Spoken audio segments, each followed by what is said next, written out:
Hello everyone, my name is योग और आज हम बात करने वाले हैं कुछ स्टॉक्स की। नहीं, सॉरी हम कुछ स्टॉक्स की नहीं, एक्चुअल में एनालिसिस कैसे करें किसी स्टॉक को खरीदने से पहले। तो हम उन चीज़ों की बात करेंगे आज, और क्या क्या इम्पोर्टेंट्स पॉइंट्स हैं उन चीज़ों की। आज हम थोड़ा सा एनालिसिस करेंगे और उसको कैसे देखा जाता है। ठीक है, सबसे पहले हम आईटीसी कंपनी के बारे में सब जानते हैं। एक तंबाकू कंपनी है और 1910 में स्टेब्लिश हुई थी। ठीक है, ये सिगरेट वगैरह मैन्युफैक्चरिंग करती है और भी बहुत सारी चीज़ें इसमें हैं। Cigarette, F M C G, others, hotel, paper boards and paper packaging and agriculture business भी है। ठीक है, सबसे पहले हम मार्केट कैप की बात करेंगे। आईटीसी कंपनी को सब जानते ही हैं आई थिंक, और नहीं जानते तो इतनी सारी चीज़ें हैं अबाउट में। ये स्कैनर ऐप है, यहाँ पर आके आप इसकी डिटेल में पढ़ भी सकते हैं। मार्केट कैप का मतलब क्या होता है? मार्केट कैप का मतलब होता है कि एक्चुअल आप जो चीज़ खरीद रहे हो, मतलब आप तो एक शेयर खरीद रहे हो, पर एक्चुअल में उसकी वैल्यू, उस कंपनी की वैल्यू कितनी, वो मार्केट कैप से पता चलेगी।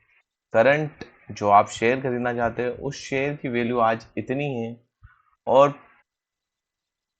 थोड़े दिन पहले वो शेयर की वैल्यू इतनी भी थी, 456 रुपये भी थी।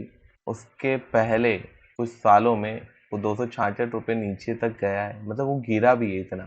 ठीक है, और स्टॉक पी, तो पी का मतलब आपको मैं सिंपल भाषा में समझाऊंगा, प्राइस टू अर्निंग। ठीक है, रेशो, पी का मतलब ये होता है। ठीक है, ज़्यादा डिटेल में तो नहीं बात करेंगे हम, क्योंकि ये समझ में आएगा नहीं। हम इसे ग्राफ पे देखेंगे कि ग्राफ पे क्या है। ठीक है, बुक वैल्यू किसी शेयर की, मतलब ये 400 जो 45 रुपये दिख रहे हैं ना आपको, इसकी एक्चुअल वैल्यू यहाँ पर ये दिखाई गई है कंपनी पर। आज ये चल रहा है 445 रुपये पे, ये मतलब 400 रुपये ऊपर है, सोच लो। ठीक है, डिविडेंड बहुत बढ़िया देता है, 2.87% का। ठीक है, ईयर में शायद 2 बार मिलता है, वो भी हम देखेंगे आगे। आरओसी, इसका फुल फॉर्म क्या है ये मैं आपको बताना चाहूँगा, रिटर्न ऑन इक्विटी एम्प्लॉय। ठीक है, मतलब जितने भी इनमें एम्प्लॉय काम करते हैं उनके ऊपर कितना पैसा खर्च होता है, क्या क्या होता है, वो सब कुछ इसमें आ जाएगा। आरओई का मतलब होता है रिटर्न ऑन इक्विटी, 29% है ये। और वैसे तो माना जाता है कि 10 के ऊपर हो तो बहुत अच्छा होता है। ठीक है, ये तो 29 है, सोचो। फेस वैल्यू इसकी एक ही है। ठीक है, 1 रुपये ही है, 1 रुपया दिखाया हुआ है, एक ही होती है वैसे तो। फेस वैल्यू स्प्लिट की जाती है, उस हिसाब से भी आपको समझाऊंगा मैं थोड़ा सा। ठीक है, सबसे पहले हम देखेंगे इस पे कि चार्ट पे 10 ईयर्स में ये शेयर कहाँ से कहाँ पहुँच गया है। 10 ईयर्स में आप देख सकते हो कि ये है 6 दिसंबर 2013 में 203 रुपये का शेयर था ये। और आप देख सकते हो धीरे धीरे ग्रोथ हुई इसकी। ये कभी बीच में इतने ऊपर भी गया है, 200 300 तक गया है, 337 से फिर नीचे आ गया, फिर ऊपर। ये एक ग्राफ है, मार्केट जैसे ऊपर जाएगा नीचे आएगा तो ये ऊपर नीचे होता रहता है शेयर। कभी उतार चढ़ाव आते हैं, कोविड आ गया, जैसे कुछ और क्राइसिस आ गई। तो क्राइसिस में 2020 में आप देख सकते हो, जब कोविड का टाइम था तो आप देखोगे कि ये 158 तक गया था। उसके बाद ये गया था 170 पे, फिर वापस ये उठ के तो 250 वापस उसी रेंज में आया। ये आप देख सकते हो। अप्रैल में भी 2022 में भी इस शेयर की वैल्यू थी 253 रुपये। 2013 से लेके एक और आपके पास मौका आया था कि 2013 मतलब 22 में आप ले सकते थे। ठीक है, और उसके बाद आज इसकी वैल्यू है 444। ठीक है, यहाँ दिखा रहे हैं, मैं तो एक्चुअल में तो वो जो मैंने आपको वहाँ दिखाया था करंट प्राइस वो दिखाएगा। ठीक है, तो ये आपको मैं बता चुका हूँ कि क्या क्या चीज़ें इसमें और कहाँ से कहाँ तक कब तक ये बढ़ा है। उसके बाद हम बात करेंगे PROS, मतलब कंपनी के, इस कंपनी की अच्छी चीज़ें और बुरी चीज़ें, यहाँ दोनों चीज़ें लिखी हुई है। Company is almost debit free. Debit मतलब कर्जा, किसी टाइप का कर्जा नहीं इस कंपनी पे। Company has a good return on equity ROE track record 3 year. मतलब ROE का जो रिकॉर्ड है, जो अपन यहाँ ROE की बात करते हैं, मैं आपको बता रहा था ना कि हम देखेंगे चार्ट पे भी देखेंगे ROE ROC। तो ये देखो आप, कहाँ गई, चार्ट पे तो नहीं पर इसकी अच्छी बात यहाँ पर लिखी हुई है कि इसका जो ROE और ROC है वो दोनों ही बहुत बढ़िया है 3 साल के ट्रैक रिकॉर्ड पे। ठीक है, company has been maintaining a healthy dividend. मतलब ये जितना भी प्रॉफिट होता है ना कंपनी का, उसका कुछ हिस्सा है ना वो आपसे शेयर करती है। ठीक है, और इसके negative points, stock is the trending at 7.99 times it is a book value. मैंने बुक वैल्यू आपको बताई थी कि बुक वैल्यू एक ये रही, ये इससे इतनी ऊपर है, मतलब इसके बुक वैल्यू से बहुत ज़्यादा ऊपर पहुंच चुका है, क्योंकि इसमें ग्रोथ हो रही, सेल्स ग्रोथ, हम सब कुछ देखेंगे। ठीक है, the company has delivered a poor sales growth. मतलब ये बता रहे हैं कि अभी कुछ टाइम से 5 ईयर से इसकी सेल्स की ग्रोथ पुअर है, मतलब इतनी अच्छी नहीं है। Working capital days have the increased from 58.7 days 109 days. मतलब वर्किंग कैपिटल इंक्रीज हो गया है, मतलब जो वर्क को काम करवाने का जो कैपिटल है वो बड़ा है। ठीक है, जो मैंने आपको यहाँ बताया था पी, जो पी है ना वो उसी में आता है कि वो किसी एम्प्लॉय पे लगने वाला कैपिटल। ठीक है, तो चलिए आगे हम देखते हैं ITC कंपनी के बारे में। यहाँ पर ये बहुत अच्छे ऊपर पे, मतलब इसका मार्केट के बहुत बढ़िया है, तो ये सबसे टॉप पे है इन कंपनियों में। ठीक है, क्वार्टरली रिजल्ट आपको देखना पड़ेंगे। ये जो है क्वार्टरली रिजल्ट, एक मिनट, ओके, हाँ, तो इसकी सेल्स ग्रोथ आप देखेंगे, सेल्स ग्रोथ इसकी सबसे फर्स्ट 2020 की बता रहे हैं यहाँ पर।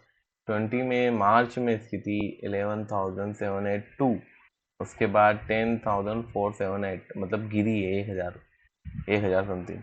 अब यहाँ से आप देखते जाओगे कि 2000 दिसंबर में बढ़ गई, मार्च में और बढ़ गई, फिर जून में कम हो गई, फिर दिसंबर में और बढ़ गई, फिर धीरे धीरे बढ़ रही है, चढ़ रही है वापस। आज इसकी सेल्स है 17,635 रुपये। एक साल में आप देख सकते हो 7,000 का डिफरेंस है। एक्सपेंसिव भी बढ़ रहे हैं, ऐसा नहीं है कि यही बढ़ रहा है, एक्सपेंसिव भी आप देखोगे तो यहाँ बढ़ चुके हैं एक्सपेंसिव भी। उसके बाद ऑपरेटिंग प्रॉफिट OPM, ये देखिए आप, इसका परसेंटेज देखिए, आपको समझ में आएगा। नहीं कुछ समझ में आता है तो कमेंट में पूछिए मुझसे, मैं उसका आपको जवाब दूंगा। अदर इनकम इसकी बढ़ रही है, मतलब पहले दिसंबर में जो थी, मार्च में जो थी 2020 में, वही वापस आ चुकी है। बीच में और भी बढ़ी थी पर अभी कम हो चुकी है। इंटरेस्ट बराबर ही है, स्टार्टिंग में बढ़ा था, अभी कम हो चुका है ना। और फिर प्रॉफिट बिफोर टैक्स, प्रॉफिट इसका कुछ इतना बड़ा है, ये आप देख सकते हो 6,000, मंथ वाइज देख सकते हो। ठीक है, 24% इस साल तो कम बता रहा है ये। ठीक है, इस मंथ में जो ये लास्ट मंथ है, यहाँ कहाँ तक अपडेट है, मार्च तक अपडेट है बस। नेट प्रॉफिट आप देख सकते हो। ठीक है, प्रॉफिट और लॉस, सेल्स आप देख सकते हो टोटल, मतलब ये सेल्स प्रॉफिट एंड लॉस की है। 2023 में 22 की बता रहा है, ये ईयर्स वाइज है, 2012 से लेके अभी तक की रिपोर्ट पूरी दिखा रहे हैं। ठीक है, सेल्स इसकी बड़ी है। ठीक है, एक्सपेंसिव जो आपको मैंने सेल्स पहले दिखा दी, एक्सपेंसिव भी बड़े हैं इसके। ऑपरेटिंग प्रॉफिट भी बड़ा है।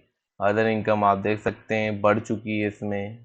ठीक है, इंटरेस्ट रेट भी कम हुआ है, इस मंथ में कम है। हाँ, टैक्स टैक्स भी कम है, प्रॉफिट बिफोर टैक्स कम हो चुका है। नेट प्रॉफिट आप देख सकते हो, ये मैंने आपको ऊपर भी दिखाया था, 94477 हो गया है EPS। डिविडेंड पे आउट 100% हो गया है। कंपाउंड सेल्स ग्रोथ आप देख सकते हो 10 ईयर्स, 5 ईयर्स, कंपाउंड प्रॉफिट ये भी आप देख सकते हो, stock price, return on equity, ये सब कुछ आपको देखना जरूरी है कंपनी में। बैलेंस शीट, बैलेंस शीट को मैं आपको बोलूँगा कि अगर आप बहुत अच्छा अमाउंट लगा रहे हैं कंपनी का, तो बैलेंस शीट जरूर देखिए। बैलेंस शीट में आपको बहुत सारी चीज़ें पता चलेगी। शेयर कैपिटल देखिए आप, ठीक है, बढ़ रहा है, ठीक है। रिवर्सल ये देखिए 67 बढ़ रहा है। ब्राउइंग ब्राउजिंग 306 हो चुका है। अदर लाइबिलिटीज देख सकते हो आप, टोटल लाइबिलिटीज देख सकते हो उसकी आप, सब कुछ। फिक्स एसिड एसिड भी बढ़ रहे हैं, ऐसा नहीं कि कम हो रहे हैं। इन्वेस्टमेंट बढ़ रहा है, हर साल आप देख सकते हो इन्वेस्टमेंट में ग्रोथ हो रही है। अदर एसिड्स बढ़ रहे हैं। आपको ये हर चीज़ पे नज़र रखनी कि पहले बढ़ रहे थे कम हो रहे, ये नहीं होना चाहिए, ठीक है। कैश फ्लो आप देख सकते हो, कैश फ्लो एकदम पॉजिटिव है। कैश फ्रॉम इन्वेस्टिंग एक्टिविटी ये पहले माइनस में था, माइनस माइनस माइनस, और अभी भी माइनस में ही है, पर पहले से मार्च के मंथ में थोड़ा ज़्यादा है ना।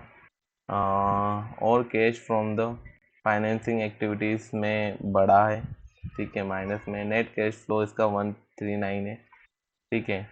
डेबिटर्स देख सकते हो, इन्वेस्टर देख सकते हो, डे से पहले।